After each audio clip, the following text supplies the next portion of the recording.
দক্ষ ও কর্মমুখী শিক্ষা ব্যবস্থা গড়ে তোলার উপর গুরুত্বারোপ প্রধানমন্ত্রীর।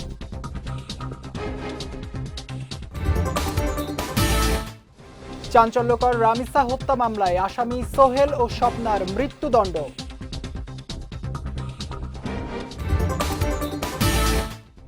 এবং জাতীয় সংসদে বাজেট অধিবেশন শুরু, 11 জুন বাজেট পেশ করবেন অর্থমন্ত্রী।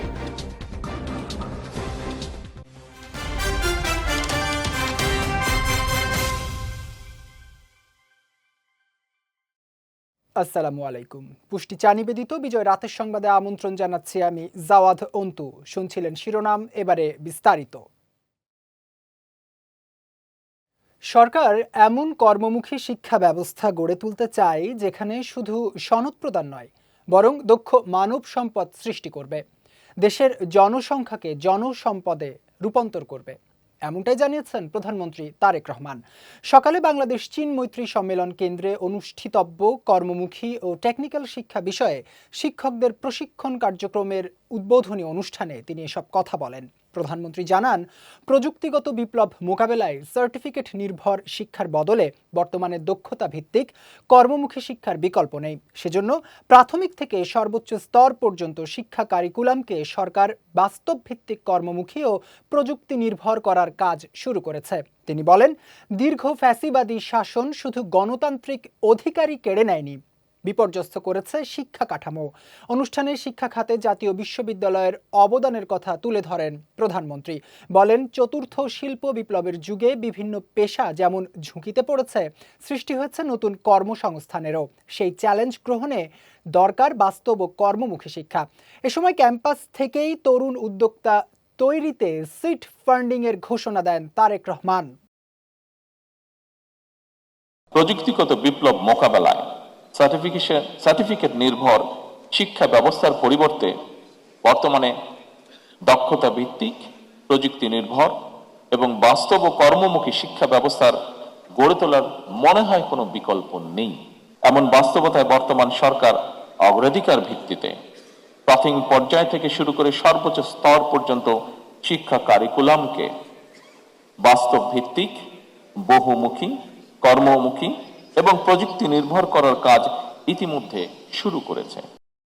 রাজধানীর মিরপুরের পল্লবীতে দ্বিতীয় শ্রেণীর শিক্ষার্থী রামিসা আক্তারকে ধর্ষণ ও হত্যা মামলায় প্রধান আসামি সোহেল রানা এবং তার স্ত্রী স্বপ্না খাতুনকে মৃত্যুদণ্ড দিয়েছেন আদালত। আজ ঢাকা মহানগর শিশু সহিংসতা দমন ট্রাইব্যুনালের বিচারক মশরুর সালেকিন এই রায় ঘোষণা করেন।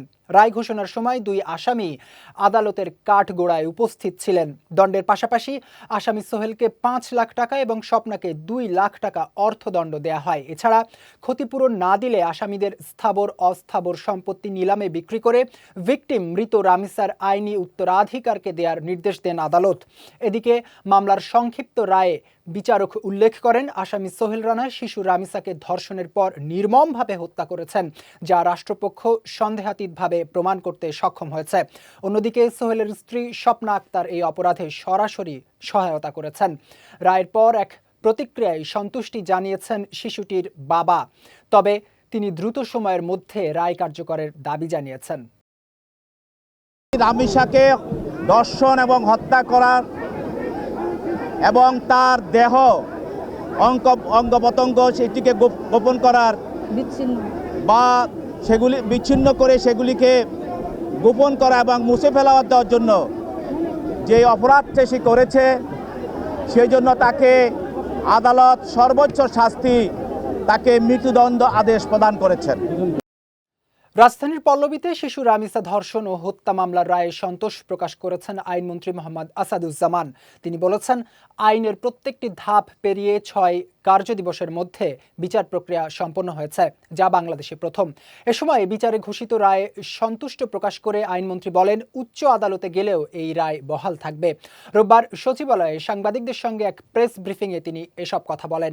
আইনমন্ত্রী বলেন, রামিসার ধর্ষণ ও হত্যাকাণ্ড জাতির জন্য অত্যন্ত দুঃখজনক ও ভারাক্রান্ত হওয়ার মতো ঘটনা। তবে প্রধানমন্ত্রী 1 মাসের মধ্যে বিচার প্রক্রিয়া সম্পন্ন হওয়ার বিষয়ে আশাবাদী ছিলেন। এছাড়া মন্ত্রী জানান, উচ্চ আদালত খোলার পর রামিসা, সিনহা, আসিয়া ও রাজনের যে দ্রুত বিচার হয়েছিল তা উচ্চ আদালতে যেন দ্রুত নিষ্পত্তি হয় সে বিষয়ে আবেদন করা হবে। অত্যন্ত দুঃখ এবং বেদনা ভারাক্রান্ত একটি ঘটনা ছিল রামিসা হত্যাকাণ্ড। রামিসা ধর্ষণ এবং হত্যাকাণ্ডর যে বিষয়টা জাতি বহন করতে অনেক বেদনাহত ছিল, অনেক কষ্ট হয়েছে। 19শে মের ঘটনা, 24শে মের মধ্যে আমরা তদন্ত সম্পন্ন করে চার্জশিট দিতে সক্ষম হয়েছি। মাননীয় প্রধানমন্ত্রী বলেছিলেন আমরা 1 মাসের মধ্যে বিচার প্রক্রিয়ার সম্পন্ন করতে প্রতিশ্রুতিবদ্ধ। কার্যত 6 কার্য দিবসের মধ্যে আমরা রামিসার মতো এরকম বেদনাদায়ক একটি ঘটনার বিচার করতে সক্ষম হয়েছে। এটা বাংলাদেশের ইতিহাসে প্রথম। পুলিশের অপরাধ দমনে ভালো কাজের জন্য পুরস্কার ও গাফলতিতে তিরস্কারের নীতি বহাল থাকবে বলে জানিয়েছেন স্বরাষ্ট্রমন্ত্রী সালাউদ্দিন আহমেদ। দুপুরে সচিবালয়ে স্বরাষ্ট্র মন্ত্রণালয়ে নিজ দপ্তরের সামনে সাংবাদিকদের প্রশ্নের জবাবে তিনি একথা জানান। বলেন, অপরাধ দমনে পুলিশকে যেমন পুরস্কৃত করা হবে, ঠিক তেমনি কোনো গাফিলতি বা অন্যায়ের জন্য তিরস্কার ও বিভাগীয় শাস্তির ব্যবস্থা বহাল থাকবে। স্বরাষ্ট্রমন্ত্রী আরও বলেন, সম্প্রতি চাঞ্চল্যকর রামিসা ধর্ষণ ও নৃশংস হত্যাকাণ্ড সহ বেশ কয়েকটি জটিল মামলার দ্রুততম সময়ে তদন্ত সম্পন্ন ও আসামি গ্রেফতারে পুলিশ বাহিনী অত্যন্ত প্রশংসনীয় ও পেশাদারী ভূমিকা পালন করেছে। এদিকে নয়াদিল্লিতে আগামী 8 জুন থেকে শুরু হতে যাওয়া বিজিবি ও বিএসএফ এর পর্যায়ের 4 দিনব্যাপী সীমান্ত সম্মেলন প্রসঙ্গে স্বরাষ্ট্রমন্ত্রী বলেন, সীমান্তে অবৈধ পুশ ইন, সীমান্ত হত্যা এবং অন্যান্য সীমান্ত নিরাপত্তা সংক্রান্ত বিষয়সহ সামগ্রিক বিষয়গুলো এই বৈঠকে গুরুত্বের সঙ্গে আলোচনা করা হবে। রামিসা হত্যার রায় প্রকাশিত হয়েছে, রায় ঘোষণা হয়েছে। আমাদের দেশে এটা খুব চাঞ্চল্যকর একটা মামলা ছিল। আমি আজকে পুলিশ বাহিনীকে পুরস্কৃত করার কথা ঘোষণা করেছি। আমরা যেমন পুলিশকে পুরস্কৃত করব তাদের ভালো কাজের জন্য, তিরস্কারের সময় তিরস্কৃত। তবে এখনো পর্যন্ত যে অ্যাচিভমেন্ট আমাদের পুলিশ বাহিনীর, সেগুলো প্রশংসার দাবি রাখে। রামিসা হত্যা, ধর্ষণ এবং হত্যার প্রত্যাশা অনুযায়ী আমরা অত্যন্ত সংক্ষিপ্ত সময়ের মধ্যে দ্রুততার সাথে ডিএনএ টেস্ট করে পোস্টমর্টম রিপোর্ট এবং চার্জশিট কোর্টে দাখিল করে আমরা খুব সংক্ষিপ্ত সময়ের মধ্যে এই বিচার কার্য পরিচালনায় সহযোগিতা করেছি। আমাদের বর্ডার গার্ড তারা সতর্ক আছে। আমরা সমস্ত পুশিনের, অবৈধ পুশিনের চেষ্টাকে আমরা বাধা দেব ইনশাআল্লাহ। এ পর্যন্ত তাই হয়েছে। ত্রয়োদশ জাতীয় সংসদের দ্বিতীয় অধিবেশন শুরু হয়েছে। বেলা 3টার দিকে স্পিকার হাফিজউদ্দিন আহমেদের সভাপতিত্বে অধিবেশনের কার্যক্রম শুরু হয়। এটি চলতি সংসদের প্রথম বাজেট অধিবেশন। আগামী 11 জুন জাতীয় সংসদে 2026-27 অর্থ বছরের বাজেট উপস্থাপন করবেন অর্থমন্ত্রী আমির খসরু মাহমুদ চৌধুরী। এটি হবে প্রধানমন্ত্রী তারেক রহমানের সরকারের প্রথম বাজেট। আজ বৈঠকের শুরুতে এই অধিবেশনের জন্য সভাপতি মণ্ডলীর মনোনয়ন দেন স্পিকার হাফিজউদ্দিন আহমদ। তারা হলেন সেলিমা রহমান, ওসমান ফারুক, জয়নুল আবেদিন, মোহাম্মদ শাহজাহান ও শাহজাহান চৌধুরী। স্পিকার ও ডেপুটি স্পিকারের অনুপস্থিতিতে তালিকার অগ্রবর্তী জন বৈঠকে সভাপতিত্ব করবেন। এরপর রীতি অনুযায়ী সাম্প্রতিক সময়ে মৃত্যুবরণ করা সাবেক মন্ত্রী, সংসদ সদস্য ও বিশিষ্টজনদের মৃত্যুতে শোক প্রস্তাব গ্রহণ করে সংসদ। রাষ্ট্রে সুশাসন প্রতিষ্ঠিত না হলে ব্যাংক খাতেও স্থিতিশীলতা ও আস্থা ফিরিয়ে আনা সম্ভব নয় বলে মন্তব্য করেছেন তথ্য ও সম্প্রচার মন্ত্রী জহিরুদ্দিন স্বপন। তিনি বলেন, সুশাসন নিশ্চিত করতে ব্যাংকিং খাতে সংস্কার কমিশন গঠন করবে সরকার। আজ রাজধানীর ইকোনমিক রিপোর্টার্স ফোরাম মিলনায়তনে ব্যাংক খাতে সুশাসন ও গণমাধ্যমের ভূমিকা শীর্ষক সেমিনারে প্রধান অতিথির বক্তব্যে তিনি কথা বলেন। মন্ত্রী বলেন, ব্যাংকিং খাতে সুশাসন প্রতিষ্ঠায় গণমাধ্যম এরই মধ্যে গুরুত্বপূর্ণ ভূমিকা রেখেছে। ব্যাংক খাতের নানা অনিয়ম, দুর্নীতি ও অসঙ্গতি তুলে ধরে গণমাধ্যম জনসচেতনতা তৈরিতে অবদান রেখেছে। তিনি আরও বলেন, অর্থনীতির টেকসই বিকাশের স্বার্থে জবাবদিহিতামূলক ও বস্তুনিষ্ঠ সংবাদ পরিবেশনের উপর গুরুত্ব দিতে হবে। ব্যাংকিং কমিশন আমাদের সরকারের ক্ষেত্রে আপনারা খেয়াল করেছেন, আমরা যতগুলি কমিশন গঠন করার কথা বলেছি, এই কমিশন গঠন করার প্রতিটি ক্ষেত্রেই কিন্তু আমাদের মধ্যে একটা স্টেট সিস্টেমকে রিপেয়ারিংয়ের স্পিরিট কাজ করছে। এবং আমরা, আপনি নির্দ্বিধায় ধরে নিতে পারেন যে আমরা ব্যাংকিং খাতের মতো এরকম ক্ষেত্রে আমাদের সংস্কার, আমাদের পরিবর্তন, আমাদের মেরামত ইত্যাদি চিন্তাগুলিকে আমরা কমিশনের মধ্যে আনবই। কারণ এটা ছাড়া কীভাবে করব? এটা ছাড়া তো করার কোনো পথ নাই। আমি যদি গণমাধ্যম সংস্কারের কথা বলতে পারি, আমি যদি দুর্নীতি দমনের ক্ষেত্রে কমিশনের কথা বলতে পারি, আমি যদি প্রশাসন সংস্কারের কথা বলতে পারি, তাহলে ব্যাংকিং খাতের মধ্যে এরকম মোস্ট একেবারে কী বলে source of the blood flow, আমি সেটাকে কেন সংস্কার করবো না? করতেই তো হবে আমাকে। ইট ইজ ইমপ্লাইড যে আমরা এটা করবো। ডেঙ্গু মোকাবেলায় সবাইকে সচেতন হওয়ার আহ্বান জানিয়েছেন স্বাস্থ্যমন্ত্রী সরদার মোহাম্মদ সাখাওয়াত হোসেন। সকালে বাংলাদেশ মেডিকেল ইউনিভার্সিটিতে আয়োজিত ডেঙ্গুর চিকিৎসাগত ব্যবস্থাপনা কর্মশালায় তিনি একথা জানান। স্বাস্থ্যমন্ত্রী বলেন, ডেঙ্গুকে মোকাবেলা করতে হবে, রোগীদের সুচিকিৎসা নিশ্চিত করতে হবে। তিনি আরও বলেন, জলে, স্থলে, ছাদে 3টি স্থানেই সমান নজর রাখতে হবে। এ কাজে সিটি কর্পোরেশনগুলোকেও গুরুত্বপূর্ণ ভূমিকা রাখতে হবে বলে জানান মন্ত্রী। প্রতিরোধ তো করার জন্য চিন্তা করতেছি, but cure is a very important job. Plasma leakage ঠেকানোর মোমেন্টাম বোঝার জন্য ডাক্তারদের একটা তীক্ষ্ণ দৃষ্টি তার পেশেন্টের প্রতি থাকতে হবে। তারপর ডাক্তারই বা আমাদের কতজন, পেশেন্ট যদি বেশি হয়ে যায় আমি বুঝি না how it would be manageable. যদি সবাই চেষ্টা না করি, it would be very difficult to fight against dengue. দেশটাকে বাঁচাতে হলে কিন্তু সমন্বিত প্রচেষ্টার প্রয়োজন হবে এবার, যা মনে হচ্ছে আমার। জলে, স্থলে, ছাদে 3 জায়গায় কাজ করতে হবে। এবার পুষ্টি চিনি গুঁড়া চাল নিবেদিত জেলা সংবাদ।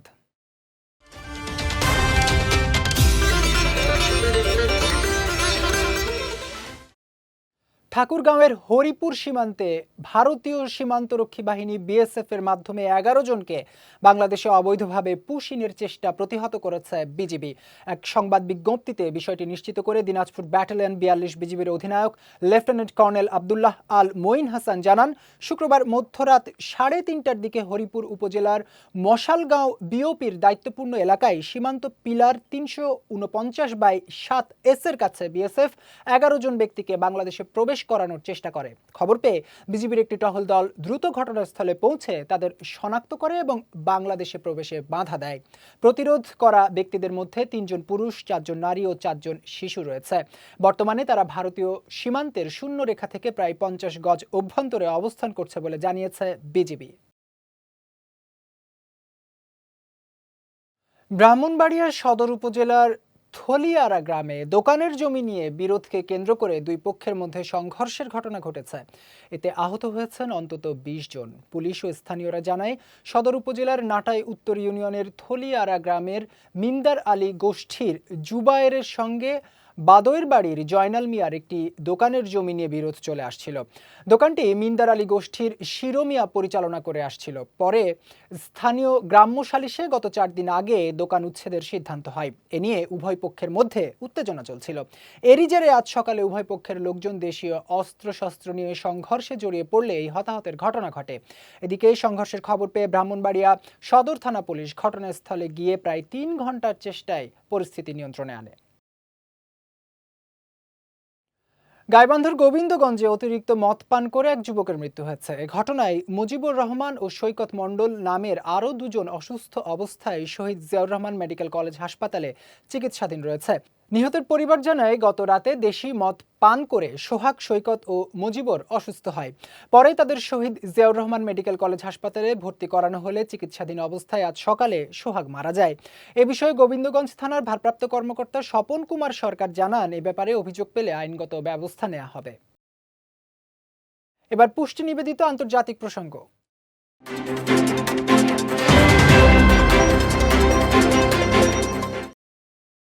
ইরান, যুক্তরাষ্ট্র, ইসরায়েল উত্তেজনার মধ্যে গুরুত্বপূর্ণ কূটনৈতিক বার্তা নিয়ে তেহরানে পৌঁছেছেন পাকিস্তানের স্বরাষ্ট্রমন্ত্রী মাহসিন নাকভি। ইরানি গণমাধ্যমের তথ্য অনুযায়ী দেশটির সর্বোচ্চ নেতা মুজতবা খামেইনির কাছে পাকিস্তানের প্রধানমন্ত্রী শেহবাজ শরীফ ও সেনা প্রধানের পক্ষ থেকে একটি বিশেষ চিঠি পৌঁছে দিতে এই সফর করছেন তিনি। তেহরানে পৌঁছে ইরানের স্বরাষ্ট্রমন্ত্রী ইস্কেন্দার মোমেনির সঙ্গে বৈঠক করেন নাকভি। বৈঠকে আঞ্চলিক পরিস্থিতি ও নিরাপত্তা ইস্যু নিয়ে আলোচনা হয়েছে বলে জানিয়েছেন তিনি।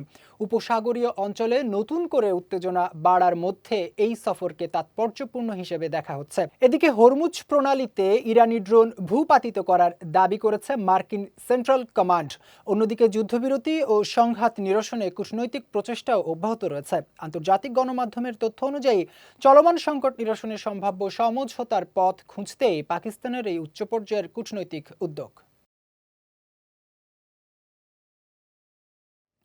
আগামী 5 বছরে উত্তর কোরিয়ার ক্ষেপণাস্ত্র উৎপাদন সক্ষমতা 2.5 গুণ বৃদ্ধির নির্দেশ দিয়েছেন দেশটির সর্বোচ্চ নেতা কিম জং উন। রোববার দেশটির রাষ্ট্রীয় গণমাধ্যমে এই তথ্য জানিয়েছে। পাশাপাশি কিমের গোলাবারুদ কারখানা পরিদর্শনের কিছু ছবিও প্রকাশ করেছে। এদিন বিশাল ওই কারখানায় অস্ত্রশস্ত্র উৎপাদন নিয়ে কর্মকর্তাদের সঙ্গে আলোচনা করেন কিম। ইয়োনহাপ নিউজ এজেন্সি বলছে সেখানে মিসাইলের মূল কাঠামোর মতো কিছু গোলাবারুদও দেখা গেছে। এদিকে একদিন পরই উত্তর কোরিয়া সফরে যাচ্ছেন চীনের প্রেসিডেন্ট শি জিনপিং। বেইজিং জানিয়েছে কিমের সঙ্গে দ্বিপক্ষীয় সম্পর্ক এবং অভিন্ন স্বার্থ সংশ্লিষ্ট বিষয়ে আলোচনা করবেন শি। পিয়ংইয়ং এর সঙ্গে সম্পর্ক আরও জোরদারে আগ্রহ প্রকাশ করেছে তারা। যাচ্ছি পুষ্টি ড্রিঙ্কিং ওয়াটার নিবেদিত খেলার সংবাদে।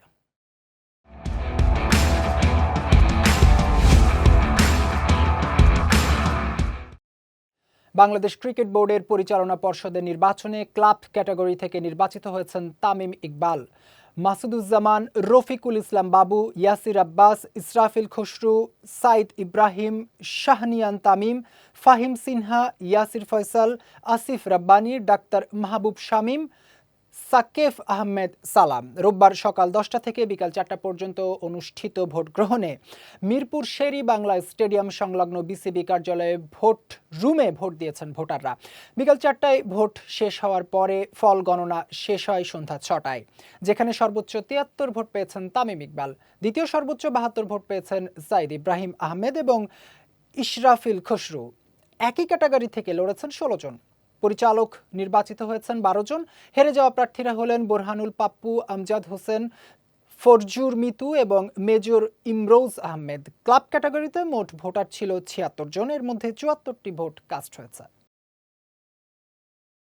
2026 বিশ্বকাপ হতে যাচ্ছে অনেক তারকার প্রথম বিশ্ব মঞ্চ। এর মধ্যে সবচেয়ে আলোচিত নাম নিঃসন্দেহে নরওয়ের goal machine Erling Haaland. Club ফুটবলে অসংখ্য রেকর্ড গড়লেও এবারই প্রথম কোনো আন্তর্জাতিক বড় টুর্নামেন্টে খেলতে যাচ্ছেন তিনি। তবে নজর থাকবে শুধু হল্যান্ডেই নয়, স্পেনের বিস্ময় বালক লামিনে ইয়ামাল, জার্মানির সৃজনশীল মিডফিল্ডার ফ্লোরিয়ান ভার্টস, কলম্বিয়ার লুইস দিয়াজ এবং ফ্রান্সের মিকেল অলিসেও আলোচনার কেন্দ্রে থাকবেন। এছাড়া পর্তুগালের জোয়াও নেভেস, আর্জেন্টিনার তরুণ প্লেমেকার নিকো পাস, যুক্তরাষ্ট্রের গোল ভরসা ফ্লোরিয়ান বালোগুন এবং তুরস্কের আর্দা গুলার নিজেদের প্রথম বিশ্বকাপে ছাপ রাখার অপেক্ষায়। তালিকায় সবচেয়ে তরুণ প্রতিভাদের মধ্যে একজন আইভরি কোস্টের ইয়ান দিওমান্দেও। ইউরোপের বড় ক্লাবগুলোর নজরে থাকা এই উইঙ্গার বিশ্বকাপ মঞ্চকে নিজের সামর্থ্য প্রমাণের আদর্শ সুযোগ হিসেবে দেখছেন। বিশ্বকাপ মানেই নতুন নায়কের আবির্ভাব। 2026 বিশ্বকাপের আসরেও চোখ থাকবে এই নতুন মুখগুলোর দিকে, যারা প্রথমবারের মতো বিশ্ব ফুটবলের সবচেয়ে বড় মঞ্চে নিজেদের গল্প লিখতে প্রস্তুত। পুষ্টি চা নিবেদিত বিজয় রাতের সংবাদ শেষ করার আগে শিরোনামগুলো দেখে নিচ্ছি আরও একবার।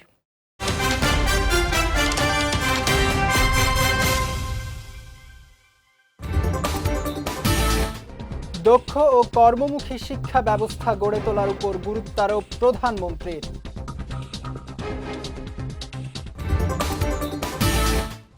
চাঞ্চল্যকর রামিসা হত্যা মামলায় আসামি সোহেল ও স্বপ্নার মৃত্যুদণ্ড।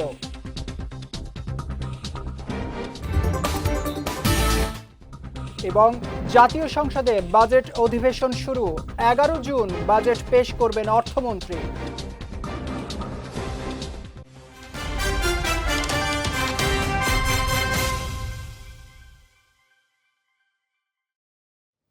বিজয় রাতের সংবাদ শেষে আজকের মতো আমি জাওয়াদ অন্তু আপনাদের কাছ থেকে বিদায় নিচ্ছি। আগামীকাল একই সময়ে নতুন সব খবর দেখতে চোখ রাখুন বিজয় টিভিতে। এছাড়াও আজকের বিজয় রাতের সংবাদের ভিডিও দেখতে পারেন আমাদের ইউটিউব এবং ফেসবুক পেজে। আমাদের ইউটিউব হলো youtube.com/BJTV অফিসিয়াল এবং আমাদের ফেসবুক পেজ হলো facebook.com/BJTV লিমিটেড। এতক্ষণ সঙ্গে থাকার জন্য ধন্যবাদ সবাইকে।